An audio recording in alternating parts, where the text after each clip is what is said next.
છો બધા મજામાં છો? તો આજે આપણે બનાવીશું ટેસ્ટી અને સ્વાદિષ્ટ શાક. તો શેનું બનાવીશું એ અમે તમને બતાવીશું. અલગ છે, બહુ ટેસ્ટી છે, સ્વાદ એનું બહુ સારું આવશે ને શિયાળામાં આપણે શરીરમાં પાણી પણ ઓછું ન થાય.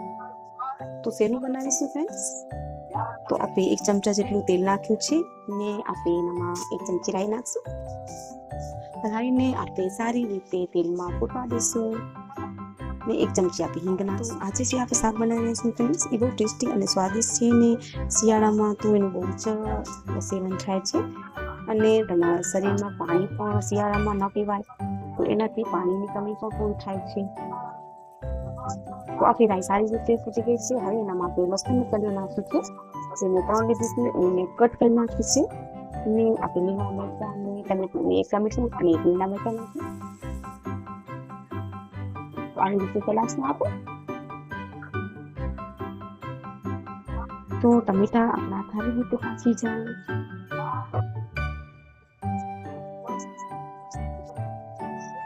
તો આપણા ટમેટા અને મરચાં સારી રીતે પાકી ગયા છે. આપણે હળદર નાખી છે. તો આપણે હળદર ને ટમેટા સારા પાકી ગયા છે. હવે એનામાં આપણે દાળ નાખશું.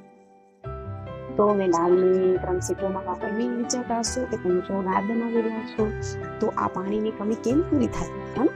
તો જરા ધીરજ રાખો, બધું બતાવીશું તમને. 1 ચમચ આપણે એનામાં ધનિયા પાવડર નાખીશું. તો 1 ચમચ આપણે લાલ પાવડર નાખશું. 1 ચમચ આપણે જીરું નાખશું. એને આપણે મિક્સ કરી નાખશું આવી રીતે.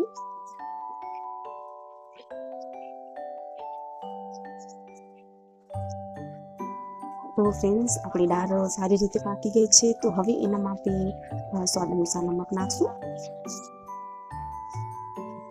તો સ્વાદ અનુસાર નમક આપણે નાખ્યો. હવે એનામાં આપણે નાખશું પાલક.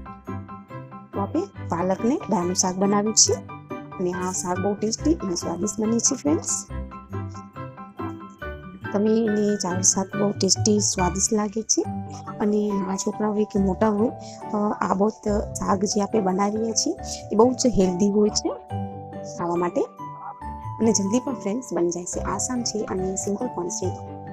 તો હવે એને આપણે આવી રીતના મિક્સ કરી નાખીશું.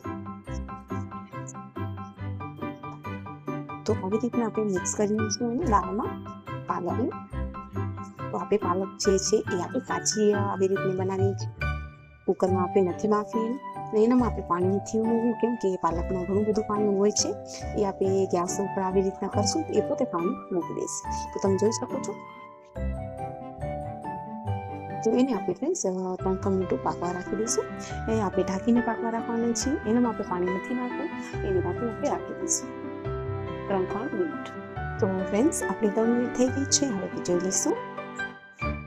તો તમે જોઈ શકો છો, મેં તમને કીધું હતું કે એનામાં આપણે પાણી નથી નાખવું.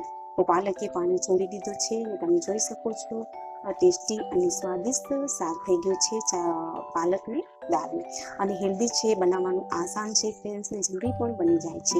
તો બિલકુલ તૈયાર છે આવી રીતના દાળની પાલકની.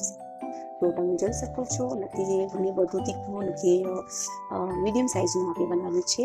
અને તમે એના સાથે ચાવલ, રોટી, તમે જેના સાથે જમવું હોય એ તમે આવી રીતના બનાવીને જમી શકો છો.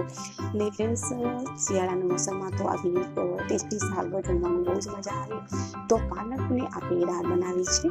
તો આપણે દાળ લીધી હતી તુવેર દાળ 1 કપ લીધી હતી ને આપણે પાલક લીધી હતી ફ્રેન્ડ્સ 250 ગ્રામ. તો આવી રીતનું શાક બનાવો, ટેસ્ટી અને તમને સ્વાદિષ્ટ લાગશે અને આસાન પણ છે અને જલ્દી પણ બની જાય છે. તો બિલકુલ તૈયાર છે પાલક દાળનું શાક.